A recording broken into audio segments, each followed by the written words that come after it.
November 2nd, 1969, ambushed. We'd stayed in the same LZ for 3 or 4 days. I have several flashbacks of the LZ, but mainly spending Halloween night. Some of the guys made jack-o'-lanterns out of the gourds, put a flashlight inside and put a North Vietnamese pith helmet on it. It was a gruesome sight, and I wondered what some North Vietnamese Army scout must have thought when he looked at the lantern. On Sunday, November 2nd, 1969, the company received orders to move the tracks. We were to move to a new location. Our units were being ambushed almost daily.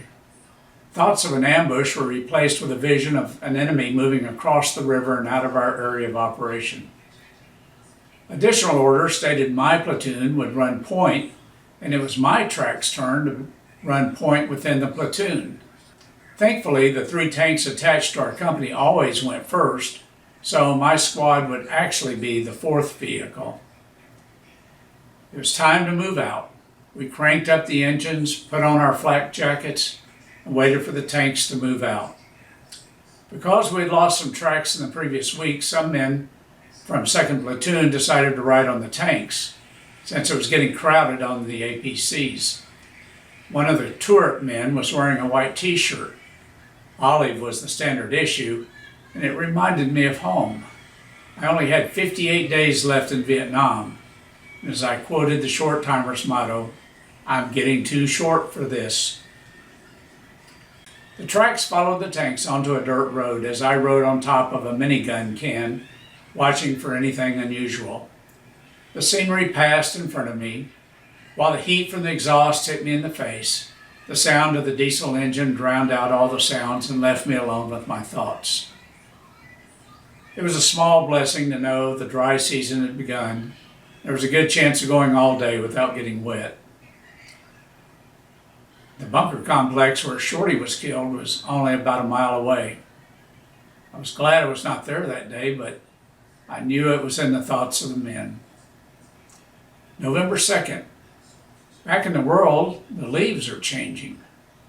I wonder if anyone realizes the trees stay green all year in Vietnam. Yesterday, 2 tanks were ambushed coming down this same road. I wonder if anyone got hurt. I do not recall anyone saying. The NVA have been taking a hard beating. Surely they've crossed back over the river. In front of me was a barren open field. Most likely it was used for farming by the nearby friendly Mountain Yard village. An explosion suddenly overpowered the engine noise. I turned to see if the tank had fired its cannon when I felt the shock of a second explosion. The explosion turned the turret of the tank in front of me around 90 degrees, and it just stopped as if it was dead. A mushroom cloud began to form over the tank. My God, it's a mine. No, the mushroom cloud. Could it be a 122 rocket fired at point blank? Ridge Runner, the driver, turned the track to the right to cover the tank as we'd been trained to do. The tracks behind us continued to alternate, turning left and right. Someone must be out there. Start firing. I released the safety on my M16 and fired into the open field. There was no target. 2 birds took to the air from a lone bush. I fired at them and missed. My mind began to catch up with my actions. That's stupid to shoot at the birds. There's nothing to shoot at on this side. The tank was hit from the left and it's not returning fire. We've turned our back on the ambush and we're next in line to get hit. Give a command. "Ridge Runner, turn the other way," I yelled. Anticipating the command, Ridge Runner turned the track and was out of the hatch pointing where to shoot. Sergeant Poole fired the .50 caliber machine gun beside me. I do not know how many magazines I fired, but my rifle was so hot, the ammunition cooked off from the heat and fired automatically without touching the trigger. The casings from the .50 caliber covered my left foot as the barrel turned red. Ridge Runner was pouring oil in the barrel to cool it, and the oil burst into flames. Ridge Runner put the fire out by slapping it with the oily rag. Johnson's rifle had jammed and everyone was holding their weapon away from their body in case a round cooked off before it was chambered. As I continued to fire, I noticed for the first time someone was laying on the back of the tank. That's right, 2nd Platoon had men riding on the outside of the tanks. Without thinking, I yelled to Doc and pointed at the injured man. Doc grabbed his first aid kit and jumped from the track and ran toward the tank.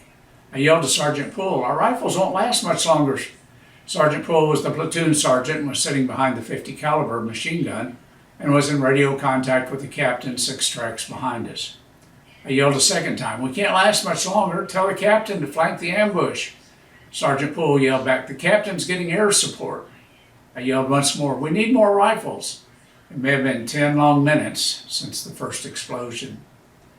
I jumped from the track and ran for the tank. I was sure there were unused rifles on the tank. Before I reached the tank, I saw a GI laying on the ground. My memory only allows me to remember that he was bloody but alive. His rifle was lying next to him. I picked up the rifle along with a bandolier of ammunition. I touched the man on the shoulder and said, "Don't worry, we'll get you out." And I noticed the rifle had love beads on it. I reached the back of the tank and spotted another rifle. And as I picked it up, I noticed there were feathers all around. The mushroom cloud. It was the result of a direct hit into a sleeping bag. I looked up to see not just another soldier, but a friend, afraid, unarmed, and hugging the side of the tank. I later found out my friend was suffering from shock. He lost a finger in the initial blast, but fortunately received no other wounds. I again yelled, "We'll get you out," and returned to my track with 2 rifles. Sergeant Poole, repeating orders he received from the radio, told Rich Runner to drive to a clearing on the other side of the ambush. Like a miracle, black smoke came out of the exhaust of the tank in front of us and started moving forward. Crawling out from under the tank came Doc. He grabbed the back of the tank and let it control his running speed. As we started, I remembered the wounded soldier in the road. We just missed running over him. Sergeant Poole alerted the track behind us and they picked up the wounded soldier. We reached the clearing and everyone was giving the same command, "Unload, unload," to avoid any more weapons from cooking off and hurting someone by accident. There was no time to rest because we could still be in danger. Jets arrived first and we watched the display of fire as the napalm bombs hit the ambush site. My squad started reloading all the magazines and bringing more machine gun ammunition to the top of the track and dumping the empty cartridges. As I reloaded the magazines, I noticed the time was 11 o'clock a.m. The moments after contact are when you begin to realize the reality of the last few minutes. The truth is scary, for life ended for some that day in the jungle near Playmerong, and others will carry scars for the rest of their lives. How ironic. Had I been in the world that morning, I would have been in church. A dust-off, or medical helicopter, landed in our temporary LZ to pick up the wounded and dead. The captain came to my track and notified me Doc had been wounded in the head after saving the lives of 2 men on the tank that was in front of us. We all envied Doc, not for his job well done or his act of heroism, but the fact that Doc knew he was going home with his life. For the rest of us, the war was close and life was unsure. As I pondered my future, I encouraged myself by saying, if I'm still alive Wednesday, then everything will be okay.